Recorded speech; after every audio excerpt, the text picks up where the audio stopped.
Welcome to episode 27 of Military Veterans Podcast, where we talk to veterans to learn about their stories and experiences. And today, we're joined by Tom Moore. Hey, Tom. Hey, mate. How are you? I'm doing good. How are you today? Pretty fantastic. Pretty fantastic. Now, you sound pretty mellow to me. So there's a difference there, isn't there? Because you, even though we are recording in the UK, you are not British, are you? No. No? My family got sent to Australia on the Second Fleet from York Okay. as convicts, As convicts. but I am from Australia. Brilliant stuff, brilliant stuff. So I'm back. Reverse invasion. It's happening. Fantastic. Well, Tom, thanks so much for inviting me. It's very exciting because, yes, you are my first Aussie on the show, but also you're the first recording within the centre of London, pretty much. So it's been an adventure for me to drive here and then not get stuck or crushed by vans and other things. So it's been quite an adventure already. And Thanks for coming. Yeah, no worries. And then climbing up all the stairs to get up here. It's been an adventure already, but great. So Tom, really looking forward to see and hear what you've gone through during your time in the military. And we'll start off with the 4 questions as we do with every episode. Sure. So I'll give you those one at a time. And then if you could bullet point answer them, that would be great. And then we'll dive into the meat of the show straight away. Sound good? No problem. Great. So first question is, when did you join? I joined the Australian Army on the 27th of October 2008. Okay, so 2008. And that does lead on to my next question. So what service and branch? And you said the Aussie Army. Yeah. Well, I joined the infantry corps as a private. As a private. Okay, Yeah. okay, nice. And then how long did you serve for? 8 years. And then unfortunately at year 8, I was medically discharged for injuries. Okay. And then the last question is, what rank did you get to? Well, I started as a private and then got to lieutenant. So In I 8 switched years. it to the dark side. It'd be great to hear what that transition was like. So Terrifying. Yeah. So let's dive, or let's go back. Let's rewind. Let's start at the beginning. Where was you born, and where did you grow up? So I grew up in southwest Sydney. If you've ever been to Sydney, we have the West. It's pretty similar to, I would say, the East End. Okay. Here. East End of London. Yes. Right. Okay. So generally low socioeconomic. So I grew up in a place called Campbelltown. My dad named me after the closest school to our house. So St. Thomas More was the school around the corner. So he thought that was funny. So my name was Thomas More. Okay. And I spent most of my time there until I joined the Army at 18. All right. So what was schooling like for you? Was you enjoying it, or? Well, I would say I was terrible at all facets at school, except I got extremely lucky with one teacher. Okay. So I have an older sister and a younger sister. My older sister was dux of school. My younger sister was pretty much the same. And in Australia, when we're around 8 years old, so I think year 2, we do an aptitude test for the state to assess your ability. Okay. And I was rated in the bottom 0.25% of the state. Right. And I finished first, though. Okay. Finished the test first. And I was very fortunate to have a teacher called Barbara Bowyer.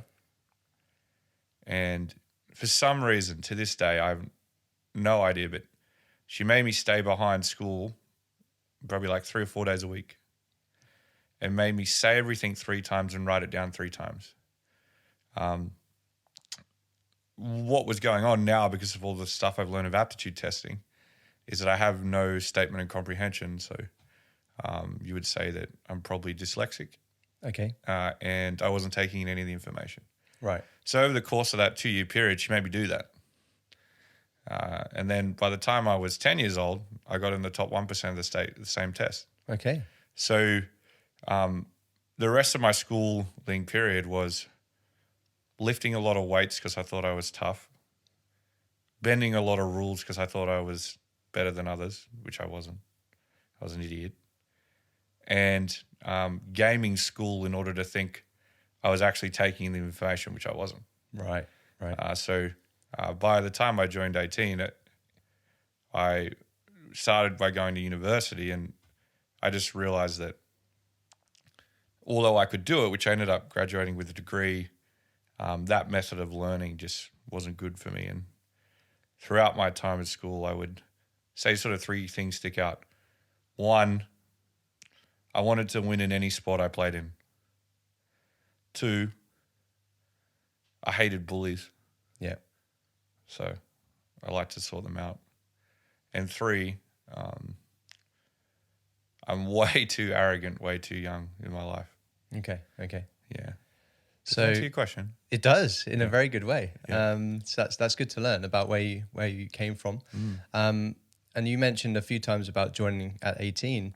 So what was the enticement to join the military? Did you have a background from your family? Yeah. So I think my family served in the Commonwealth military for about 300 years. Oh, wow. Okay. So before we came over, we were, I think, in the Scots and the Yorkshire Regiment. It's pretty interesting. A lot of the family's history has been lost when they got transported to Australia on the Second Fleet. But really close to home, my great-grandfather fought in the Boer War in World War One. He was in the invasion of Gallipoli in the 2nd Infantry Battalion, Right. AIF, so on the shore on the first day. He also was in the 12 Light Horse in the charge of Beersheba, the most recent and largest successful horse charge in modern times. And then my grandfather joined and fought in the Korean War. His cousins all fought in the World War II. One of them earned the VC on the Kokoda track in the infantry unit as a private. Really? Okay. All my uncles have served in Korea or Vietnam. Right. And all my cousins, pretty much on one side, well, a few of them have served in East Timor, Iraq, or Afghanistan. So by the time I was 18, there was something like maybe 27 veterans I would say, within your first cousin family. Yeah. So, pretty much the first reason I joined was you have to sort of join the infantry to get a Christmas present. Well, everyone serves, so you go to Christmas, it's like, you in the army or you're not? Okay. So it's it is a rite of passage for young men or women in our family Within your to family. serve. Yeah. Okay. So, if you serve, you get a better Christmas present. Maybe it's a good way to think about it. Secondly, in Australia, there's something called Defender magazine. It's probably very similar to one of the ones here. I think one of the ones here is like Pathfinder. There's Pathfinder, there's Soldier magazine, so there's a few. Yeah. And I just was enamored by, I joined in 2008, so there was our special forces units are deployed since 2001. Mm-hmm. So there were all these photos of these warriors doing things. And I couldn't picture myself being anyone else than one of them. Right. And I took jobs to buy the magazine at a very young age, probably from about 14. And I just became enamored in this idea of becoming a warrior. And the last thing I sort of worked out is, I'm a bit of a monster, right? The reason I sort of knew how to deal with bullies is I could be one. So I know how they think. I know why they're doing it. And if you're a monster that hates injustice and you're 18 years old, then all you want to do is fight things, and you probably should join the infantry. Because if you don't, you're going to end up doing something probably in the criminal world. And so for me, the three top answers were, it's a family rite of passage. 2, the ideal state of being a warrior is one that I wanted. And 3, it seemed to be that I like to fight and I like to deal with bullies. So, joining the police, they don't really let you fight. No. So joining the army seemed to be the only place where I could go that was noble, that could teach me how to do it, because I don't think I was good at it, but also could provide me a box to sort my shit out. As in, I need rules. If I don't have rules, there's a good chance I could blow something up. Yeah. So a good bit of structure, and Yeah. the military could offer you that. And my parents gave me structure. I just ignored it. Right, yeah. So it's not like I have no excuse. It's just Yeah. I think I needed to be in a different structure that was older, that had more symbolism. You know, my great grandfather, his World War One record is pretty funny. It's like private, corporal, sergeant, private, corporal, sergeant, private, and that by the end of the World War, he was still a private. Like so it's sort of, I think, in our nature to question authority for those that can't, even if it's a detriment to who we are. Mm-hmm. So, as mentioned before, you are my first Australian on the show, which is awesome. Right. So there may be some silly questions that I Go for ask, but joining the military, so joining the army, do you folks over there have a careers office like we do over here, or do you have to go to a camp? I don't know. That's a great question. So when I joined, most of our applications were done online, and then you'd go through a recruiting center. Okay. So, you know, the recruiting, you do like an online submit of your documents. There'd be a number, it's like 13, 91, 18, or something like that. The reason we know, I still remember that number is it's like 1,300 jobs, I think. Right. Is because the waiting, it's very manual. So if you want to join the infantry, the Australian Army only has, I think at that stage, maybe 8 battalions. Okay. So it's a very sought after job. Probably only 1,000 spots a year. Okay. So and just pausing there, we do have a lot of civilians listening, which is awesome. So a rough battalion size, do you have a rough idea? very similar to the UK. It's like probably 650 people. Yeah. Okay. Yeah. And so you have to get to the way of the list. So you have to keep calling Right. to push yourself through the next step. Okay. And the first step is what they call like a Joe's Day, which is you go in and you do the aptitude test. Yeah. And then at the end of it, the uniform recruiters tell you the types of jobs that you should do. Fair. And yeah. most of that is NCOs. Really? Okay. Yeah, which is good. And I remember I got a lot of career choices, and I was like, I just want to be a rifleman. And I think they tried to get me to be an officer, and I was just like, no fucking way.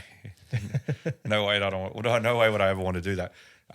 So I went through that, and then the second step is like an assessment center, and that assessment center has the defense interview. So generally a senior NCO and officer interview, your medical sort of review, Yeah. and your fitness test. Yeah. So you got to do all those things, and then they'll come back to you with, here are the the roles that we're willing to offer you, and then at the end of that, here is your start date. Okay. And if you're full time, your start date's your enlistment date. So you'll go back to the job center to be enlisted, and then they throw you on a bus. Right. Okay. If you're a reservist, they generally enlist you, and then they send you to your unit. So all recruit training for the Australian Army is done at the Australian Army Recruiting Training Centre in Wagga Wagga. Wagga Wagga. Wagga Wagga. Okay. Okay. It's about 5 hours out of Sydney, right in the, I guess, getting close to the centre of the country. And it's a very interesting and somewhat terrible place. So they're the stages of the recruiting process. Do you class that Wagga Wagga place? Did I say that right? Yeah, you did. Is that basic training, or Yeah, that's basic you would training. call it basic training? That's recruit training, yeah. Recruit training. So everyone that's a soldier has to go through it. Okay. It's just over 80 days. Oh, is it? Okay. Yeah. And I would say it's quite similar to probably the UK military. Fair. And how did you find that? How did you find you were there? Yeah. Terrible. Really? Yeah, I'm terrible at well, okay, so I'm a highly disagreeable person. No, you're not. Definitely. Very open to new experiences. Okay. And the way I learn is by asking questions. Fair. How do you think that went with a bunch of corporals? Like the way the military teaches is, we'll show you how to do something, and then you repeat the action. Yeah. So my kinesthetic ability is poor. I have to understand why we're doing it, talk about it, and then create the action myself, which goes against all military training styles. Yeah. So I would say in the first 2 weeks, I was what we would call a heat seeker. Right. Yeah. So what does heat seeker basically means you want the attention? Is that No, what as I'm getting the attention, you I don't want it. it? As in, like, when you go through recruit training, the NCOs, they go through a process, right? They go through a process of you effectively lose all of your privileges and then you earn them back Yes. over 80 days. Okay. Yeah. Yeah. And as one part of doing that is having examples of people doing it wrong. Fair. Okay. That's I see. me. That's you. Right. Yeah. And my problem, I would say it was terrible. I had no idea I'd be a good soldier until we did the field section of it. Is that near the end? Yeah, the last 4 weeks. Yeah. Okay. So I was terrible at being in barracks, terrible at drill because I can't take instructions, Okay. which are all of these things I wish I knew before I joined because it would have made a lot of sense. And then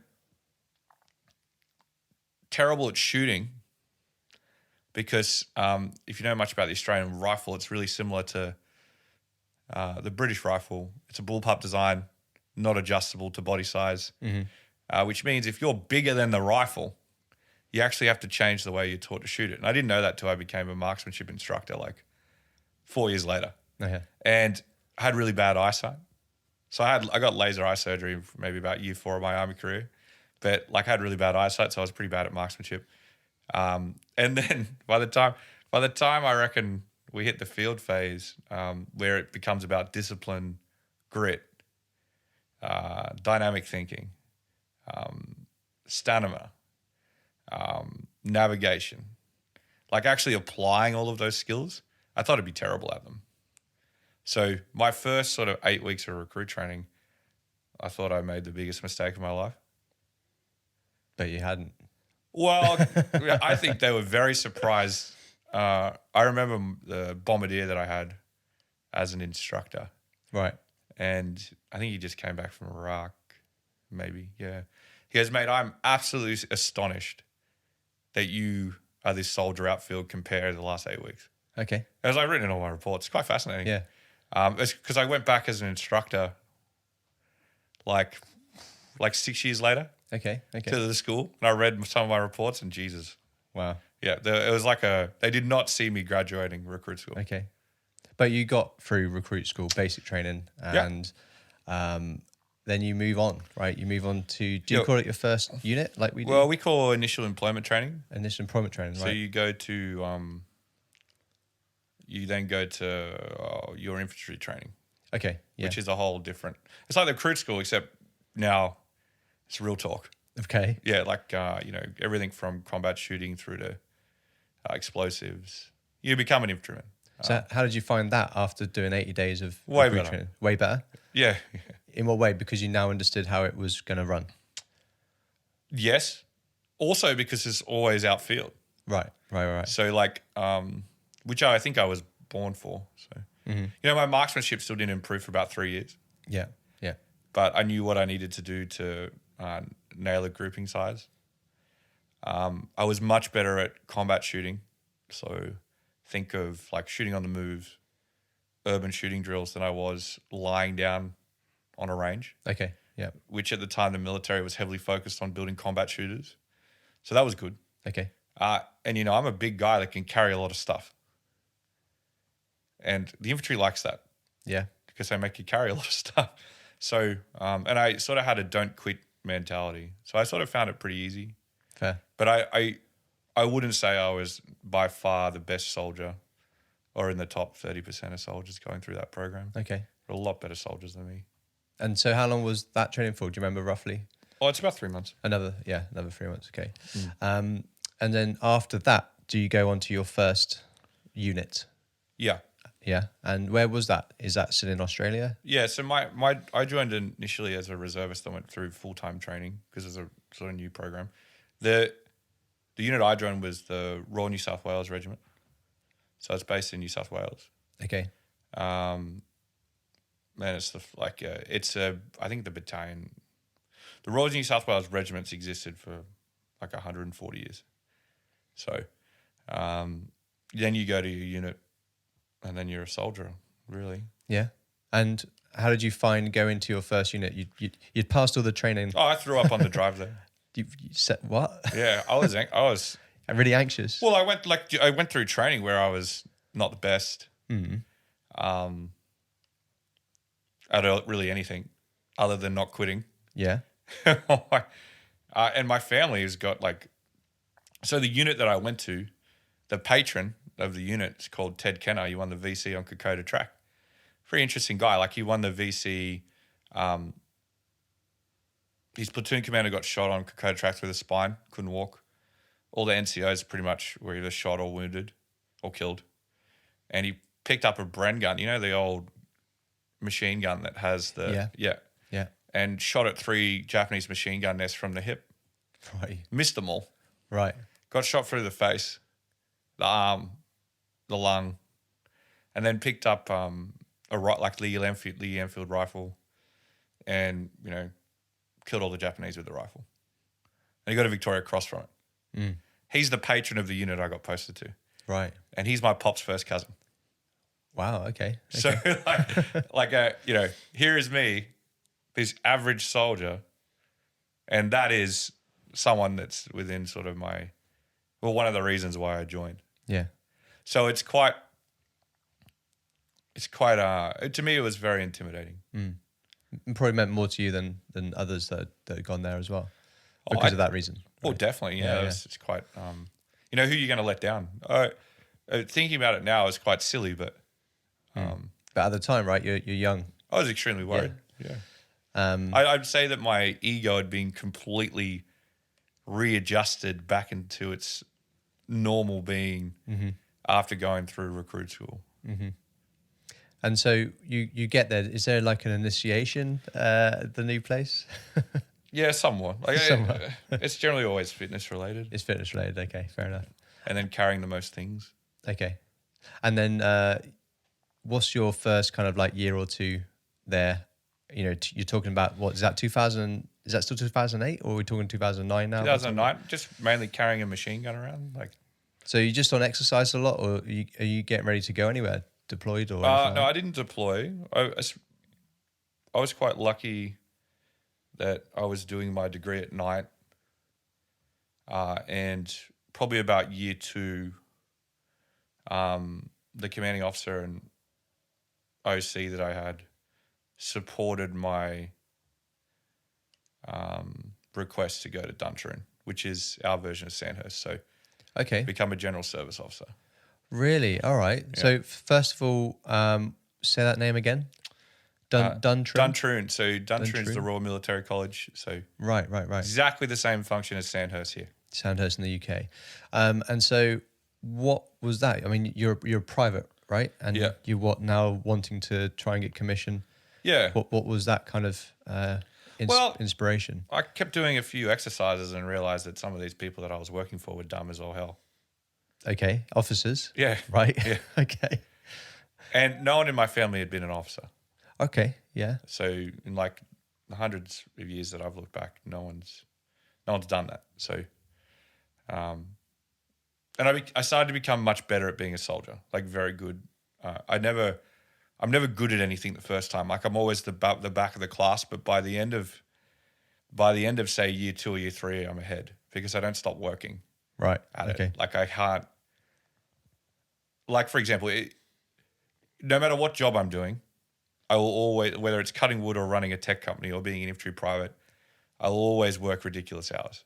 Okay. I'm not really interested in anything other than work. Okay. I've tried other things and it doesn't work for me. Mm-hmm. So by the time I was in year 2 of being a sort of a reservist private in this program, I was a much better soldier, and I started to get given more responsibility. And it became a choice. Do you want to become an NCO or do you want to become an officer? And my dad had pretty much stopped talking to me because everyone in his family were teachers. And he's not military, it's my mum's side. Right. And my dad had become a very successful self-made businessman from poverty, right? So he's like, you're wasting your time in the army. He couldn't understand why. So I was doing a business degree like my sisters had done. They've all got successful careers. And here's me running around the outback with a machine gun. Okay. Right? Yeah. So, a few things came to play. It's like, well, I could be an NCO, like a lot of my family have. I could leave the military after another 2 years and go into business. Or I could combine the two and see if I can become a better officer. Than the ones you'd been working for. And I had some great ones, but the majority of them, not so much. Not so much. Okay. And to be frank, if I had my time again, I would have become an NCO. Okay. All right. 100%. All right. Yeah. Made the wrong decision. Okay. But hindsight's a great thing, right? So it's a fucking great, it's a perfect thing. I should have been an NCO. There's so many things that just, I don't know. I think I met when I became I had to be a company 2IC. My platoon sergeant when I was a private was the CSM. Right. And that was fascinating. Okay. He's like, how are you the company twice? And, I guess he goes, you should have become one of the NCOs. Like, anyway, I just think in hindsight, I probably would have made a better non-commissioned officer. So you put your, put your hand up, you put your name forward and said, look, I want to go for commission. You said you got the support from the commanding officer at the time. Which is quite rare, actually. Yeah, I was going to ask, going from private to that. Yeah, they don't like it. No, I guess not. We call them retreads. Retreads. Yeah. Okay. So like, when you become an officer, they send you to like an officer selection board. Right. I don't know. I've never been. Well, like think of it like Shark Tank. Okay. Yeah. But plus your normal. So when soldiers apply in the Australian Army, they have a soldier-only officer selection board because most of them are directly from the population, right? So if we've got a class of 150 officers going to Duntroon, less than 10% will be retreads, people that are enlisted. Okay. Most of them are going to come straight from university, straight from high school in some cases, or like they've had a career and now they want a different one. Okay. Yeah. Very similar to Sandhurst, where you've got someone that's like 30, someone that's 18, and someone that's 21. Most are 21. There's some 30-year-olds and there's some 18-year-olds that have done cadets, right? And there's like a really small group of corporals and below to do it. Now, if you're a sergeant, they also make you do it. But if you're a warrant officer, you have a direct commissioning scheme, so you don't have to go. Okay. And Duntroon's like an 18-month process. Anyway, the officer selection board, I think I hold the record for getting kicked out of my selection board interviews the most times in history. Really? Yeah, 7 times on the day. On the day? Yeah, it was bad. Can you explain? Well, so the way that the officer selection day is broken up is you have a fitness assessment, you then have a number of team building activities, and you have a final interview. Right? So the fitness assessment isn't the same for those that are in versus those that are applying. Okay. So we just do the normal army fitness assessment because they're trying to see how fit we are. And they could push us, right? Because we're all in uniform. And then those that are outside just do the pre-enlistment fitness test, which is just like the beep test. Okay. Right. So we're as like 100, maximum push-ups, 100 sit-ups, 2.4. You're probably going to do maximum pull-ups or heaves and whatever they want to throw at you because you're uniform. And the week before, I was playing rugby. And I play second row in rugby. And I fractured my ribs. Oh, no. On this side. On your right side. Yeah. Yep. Yeah. And it took me 12 months to get my application to the OSB through. And if you apply as enlisted, you can't have any injury. Oh. So it can't be any type of chit, we call it, like any type of illness, short term, long term. You have to be like completely healthy. Because remember, they're not really interested in you guys. So you got to be immaculate. Mm-hmm. So there's no way ever, after waiting a year to do this interview, was I ever going to tell them that I'd like chip my ribs playing rugby. So we go to the fitness test, run fine. Like you can run with broken ribs. Push-ups fine. Sit-ups. Yeah. not so fun. So it's done to a cadence, right? Okay. So it's like down up cadence, and the brigadier who was running it, or the commandant, was like, well, the senior assessing officer of the OSB is generally the commandant or the number 2 for the college, so 1 star or a full colonel. He's like, we're only going to do 85, boys, because you're fit. Okay. So because that's the minimum, because we're going to waste time getting to 100, and then he like first 40, I'm pretty okay. I get to the second 40 and everything is just like a blade going in. And I end up getting the 100. We get to the 85 though.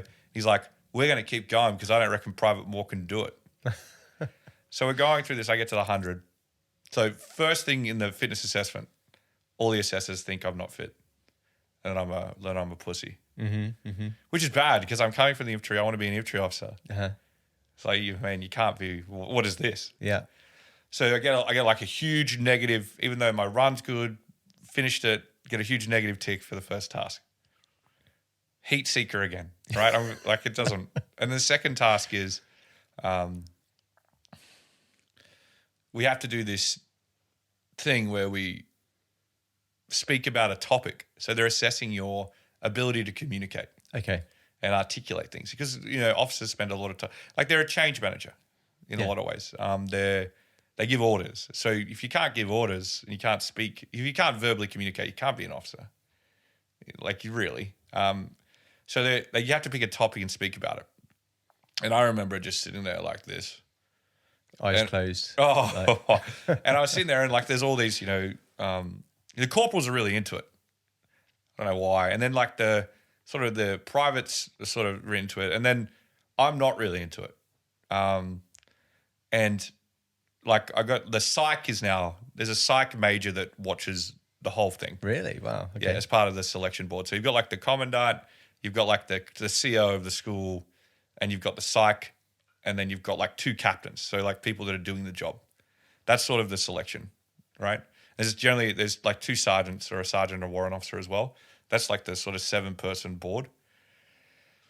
So I'm going through this and the psych just looks at me and goes, I'm really interested in Staff Cadet Moore's understanding of what that corporal just said. And I'm like,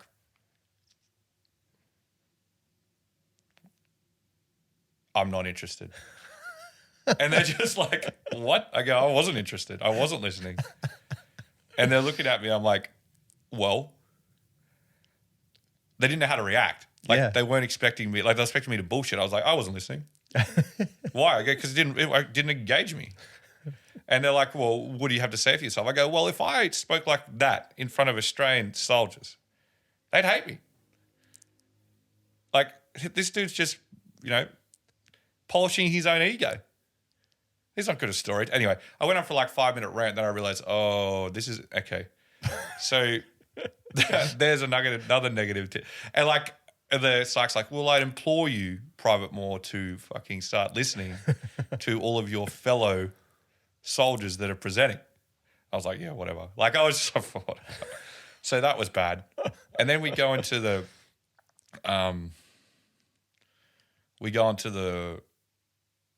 team building activities, which was fine. There was no problems with that. Like, solving problems in groups, no issues. And then we get to the selection board, and the selection board's like a 45-minute interview at the end of it. Okay. And that's where they assess they're going to give you a job or not. Right. And I remember having to go first. Shock. And going into this thing, and the table is like 20 feet from me, and my chair is like all the way back. Okay. And I'm like, oh, this is going to be interesting. Like, they're doing this on purpose, so whatever. So I sit down, and at this point, I was pretty sure that I did not want to be an officer. Right. I'm like, these people are wankers. Like, and I arrogantly, like, I was being the idiot. But at the time, I was like, these people are fucking wankers. Like, what is this bullshit?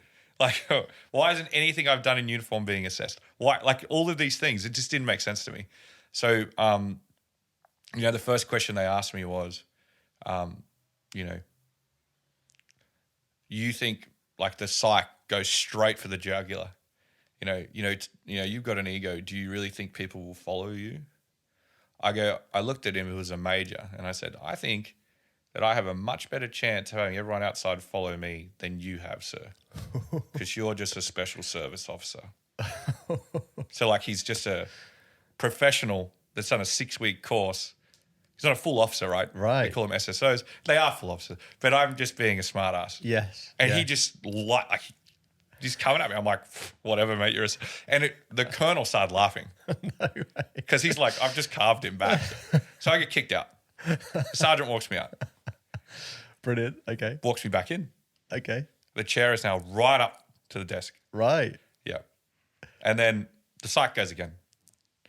And it was something along the lines of, why I don't listen. And I just keep reinforcing that they're not engaging enough. And they should be better at engaging people. And there was some of their ethics were off. And their values were off. They were here today to suck up to you.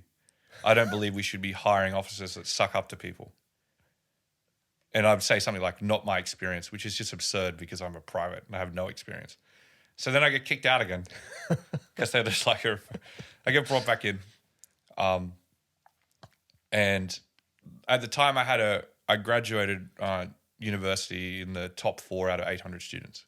Wow. Okay. So, I had a job offer for Google. Okay. To go straight into their sales team, full time, about 100,000 a year, 100,000 Australian. So, what's that? £60,000. Sorry. When is this happening? This is happening at the same time. Right. So I'm also advertising, going for tech jobs because I'm finishing my degree, right? So I'm making it out. Like, do I want to stay in the army or do I want to go to business? So you're thinking of crossroads type thing. Yeah. So I've done. Got it. I've got this offer from Google. Ah, yes. So then one of the captains pipes up and she just goes, "You got exceptional academic scores. Why do you want to work here?" And I'm like, to be frank, I don't have to. And 2, the display of this major today is the reason why I want to be an officer. Okay. I'm sick of egotistical wankers leading Australian soldiers. And kicked out again. As I get kicked out this time, all the captains are laughing because I've hit on the psych again. This is all bad. Yeah. So I get brought back in again. And this time the colonels are coming and the 1-star are coming at me. They're like, okay, so, you're an intelligent guy. You've got options on the table. I don't even know why they're still interviewing me. They should just kick me. Yeah. And, hey, man, why are you such a pussy at PT then? Oh, they've gone there. Yeah, well, why wouldn't you? Yeah. I think he was an infantry 1-star. So Okay. he was like, Okay. what else, man? What is this? Yeah. You a tough guy, huh? Why aren't you tough? Yeah. So I go, well, can I speak off the record? Okay. Which you can't. What am I in a court of law? And I'm like, I don't really want to tell you. And he's like, well, you're going to have to tell me now or I'll charge you, right? Oh, shit. Yeah. Yeah, because I've left things out of my application. Oh, yeah. So you could say it's prejudicial conduct or Yeah. whatever it is. I've been charged a few times. The sort of point is that we go through this process and I eventually tell them that I've got fractured ribs. And they kick me out. No. And they bring me back in. And the colonel who's now speaking for the 1-star is like, you really did 100 sit-ups with fractured ribs. I go, yeah. Why? I go, because I'm sick of officers like him with egotistical attitudes that don't have any grit. And I get kicked out again. And I think we're at 6 this time. And it was at this point that they asked to see the x-rays, which I brought with me. Oh, you did? Yeah, because I knew it. If I was gonna say it, I knew. I've been a soldier for long enough. Sure. They're gonna fight. They want proof. Yeah. So they see it and they go, "That's insane," and they kick me out. I come back in. This is the last time. The chair is now middle of the room. It's not right up. It's not right here. It's probably where it's supposed to be. And for some reason, everyone's really quiet. And the psych the psych starts off. He goes, "You are gonna fail here. You are not gonna pass this place. You are not gonna succeed at Duntroon. There are people here that are better than you in every single way. from academics to physical capacity to whatever. And I'm just like looking at him going, is this guy literally trying to neg me to lower my ego? Probably was.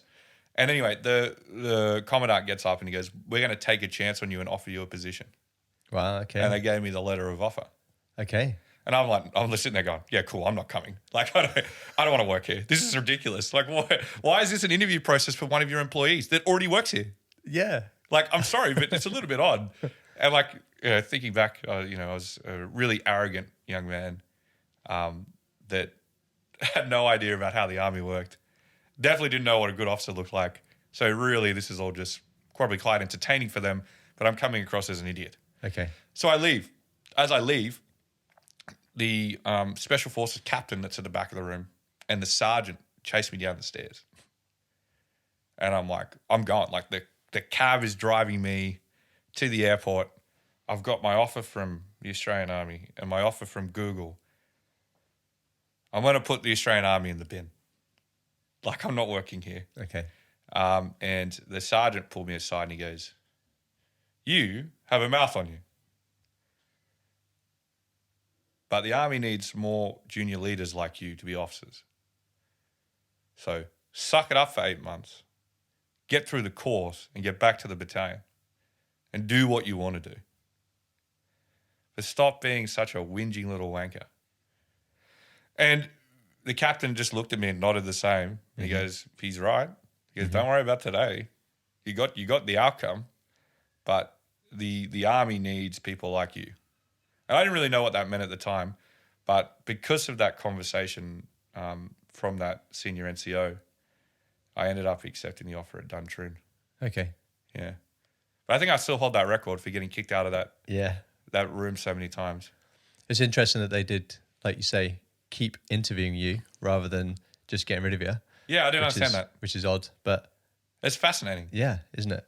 It must mean they know how to find things. Like, I'm probably not the first time that someone like me has been through that process, which is disagreeable, over to experience. Yeah, yeah. No bullshit.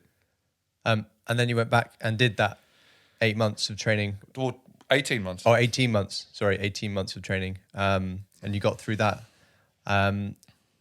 Was that better than you thought it would be? Or did you think that they were all a bunch of wankers as well? No, they were completely right. They're all right. Okay. I was underprepared. I had too much of an ego. Okay. I was very lucky for my first 12-week period where you go back to recruit school again. Like, you have to do it twice. Do you? Right. But you do it with officers. I had an SAS sergeant and he just destroyed. I think he completely rebuilt me as a human, which I'm still today. I think he's done that for a lot of people and he's an exceptional man. Right. I ended up graduating second out of the class of 140. Wow, that's good. But also with the most disciplinary actions. Probably not the most in the class. I think my mate Greg was the most in the class. Yeah, it's pretty interesting. I found that I had to always work harder than everyone else because I wasn't good at that straight away, or I think I polarize people. Right. Yeah, I'm very outspoken, so you speak what's on your mind. Yeah, so. People don't like that. Not in the army. No. Only when there's a problem, they like it. They like it then, yeah. Yeah. And so when you graduate from there, what do you actually leave as? What's the rank that you are? Oh, you leave as a LT? Lieutenant, yeah. Yeah, no, we only have one, not second lieutenant. Oh, do you not? Okay. Just straight as a first lieutenant. And then you go, then I went to School of Infantry again, so back to the School of Hard Knocks. Well, to learn... To be an infantry officer. Right, which you do with NCOs. Okay. Which was great because our class had something like 33 NCOs and 8 officers. Right. So you got corporals learning to be a sergeant at the same time. Officers are learning to be infantry platoon commanders. You do the same course together. Okay. So it really helps you. The Australian Army is different in that way.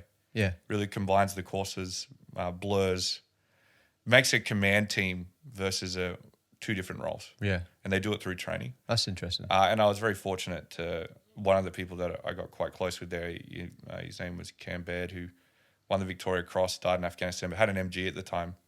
And he really helped me with section operations and weapons effects in a way that, just paying it forward. Like the reason like a lot of these guys chose to do the joint officer course versus just the one where you can just go through with other corporals, so they could help officers be better. Okay. Which is good, I think. So I went through there. I got the student of merit at the School of Infantry.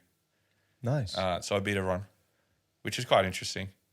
Because remember, it takes me a while to get good at things, but at this point I've been trying to be an infantryman for a while. So I was very proud of that because it's a hard course. Yeah. Much more proud of it than Duntroon. Really, yeah. And because we went straight to the battalion that was deploying. Then I went and did my mechanised infantry officer course, where you learn how to crew command, like our APC, because I went to a mechanised unit. Armoured personnel carrier. Yep. Which is tough course, best course in the army, I think. Okay. It's really good. You do it with soldiers who are becoming corporals of an infantry vehicle. Great instructors, learnt dynamic thinking, how to fight in a 100-kilometre-an-hour battlefield versus 3 kilometres, which is light infantry. And then straight into Afghanistan. So I straight on to mission rehearsal exercises. I had a 16-man combat team. And then at the end of 2012, I deployed to Afghanistan. Right. So 2012 is when you deploy as a lieutenant after all that training, after changing from... being a complete Wagga, yeah. I was going to say from being a private soldier now into an officer field. Yeah. So really changing course. Quite surreal. Yeah, that's quite a journey. It's quite surreal being like a 22-year-old, having a 60-man platoon when everyone else had 30. Right. And, now being very good at marksmanship, now being very good at platoon level. I would say now being very good at section level operations. Yeah, I haven't really deployed as a platoon yet, so I wouldn't know. And just going straight onto it. Like it became very real, very quick. Okay. So before you talk about Afghan, so it'd be good to hear your experience there. When you got your group of men, were they all men or did you have females as well? So like in that platoon, it's like 55 men, 5 women. Okay. And the platoon had like 15 American soldiers in it. Really? Okay. Yeah, it was a bit odd. Right. But how did you find they listened to you, looked up to you? Did they do what you thought they would? Yeah. So like with a 60-person platoon comes like 7 corporals. Okay. Because, you don't just not have your sections. So I have my motorised corporal with my 8 Bushmasters, which are not APCs. They're like, the British sort of don't have an equivalent, but it's like an MRAP. It's like the upgraded Humvee. It's motorised, armor protected. So you've got those 8 soldiers that are crewing your vehicles, which you've got 4 of. Then you've got a sniper corporal and 3 snipers. Then I've got 2 sections of engineers, high risk EOD guys, which are a completely different culture to these 3. Then I've got my 3 infantry sections, like your normal platoon of 8 men. Then I've got like my platoon headquarters, which is bigger now because I've got a medic, a signaller, and sometimes a loot, so someone that can listen to the chatter on patrol and translate it. You've got an interpreter, and then you've got like your logistics and comms people. Right. So the way I ran my unit platoon was very different to the rest of the company. That's a lot of people. 60, right? Yeah. So before we did our first mission rehearsal exercise, I taught the platoon a different way of doing what we would call the orders process. So rather than an officer going through the orders process, like come and, here's a warning order, I'll give you orders, you go execute. We had a collaborative orders process. So that means the sniper and the engineers would do the route selection because they're brilliant at it. Why wouldn't I use it? They're not normally in a normal platoon, right? Mm-hmm. The motorised corporal would also support the logistics plan. So I'd do the situation, and the situation enemy would be done by the intel corporal that's attached to me. So he's doing that. And then the only thing I would do in orders is the scheme maneuver. So this is the phases of the operation. This is what we're going to do, and this is what we're going to achieve. And then we stop the orders process. And then the corporals would actually do the rehearsal. So if I had a 2-hour order period, it would be 15 minutes of people talking and an hour and 45 minutes of the corporals walking through the plan and the in-corporal telling them how they could be hit and then building the actions on. And when we ran deliberate planning, the whole platoon would watch. And if a private thought something was dumb, they could say it, but they'd have to say why and then a potential solution. Okay. And when we did that in the mission rehearsal exercise, it really upset a lot of people. Oh, right. Because it's very It's not normal. It's not normal, but if you look at the process, it's actually how the process is built. Yeah. So we did quite well on the mission rehearsal exercise because of this, and the team could move quite quickly.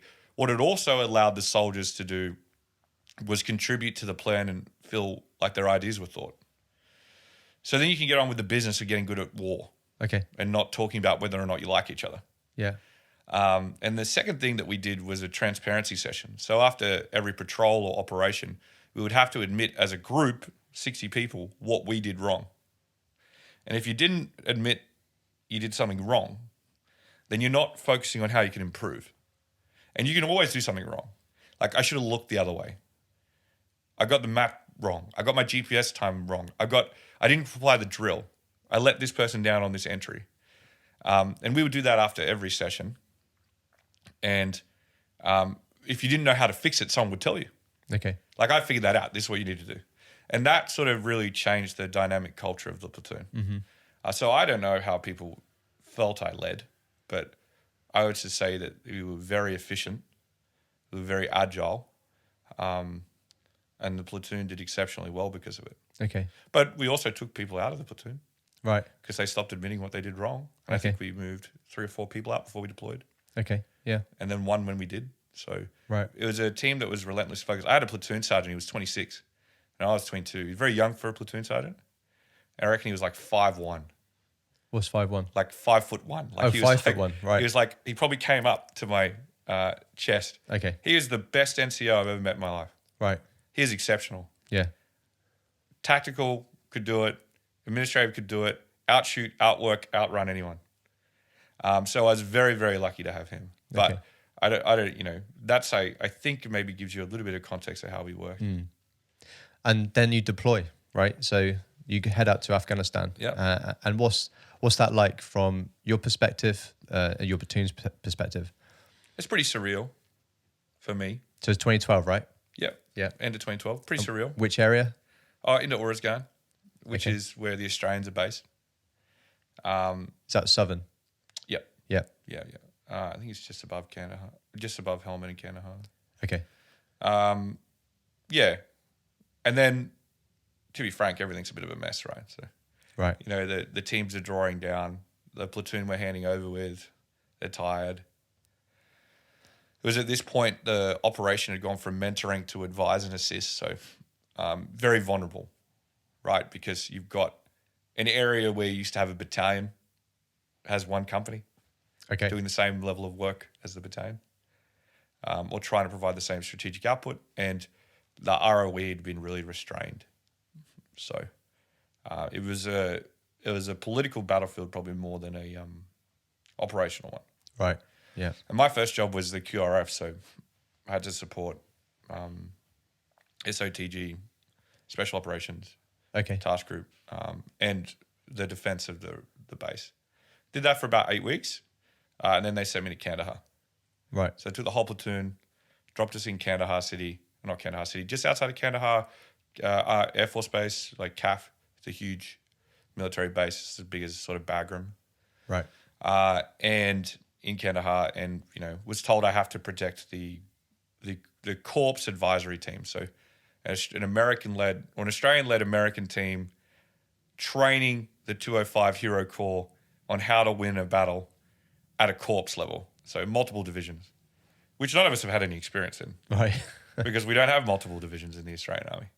So it became pretty fascinating. There are a number of sort of unique moments. I spent most of my time left in Kandahar. It was like another 8 months, and then we ended up coming home. So. Okay. Just on time in Afghan, was there a moment or an experience that you want to share that stood out from your time out there? Because you said it was 8 months, right? So that's a fairly chunk of time. A lot of things happened.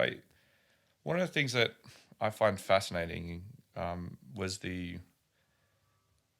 initiative of the Australian sort of 18-year-old digger or soldier. Okay. So,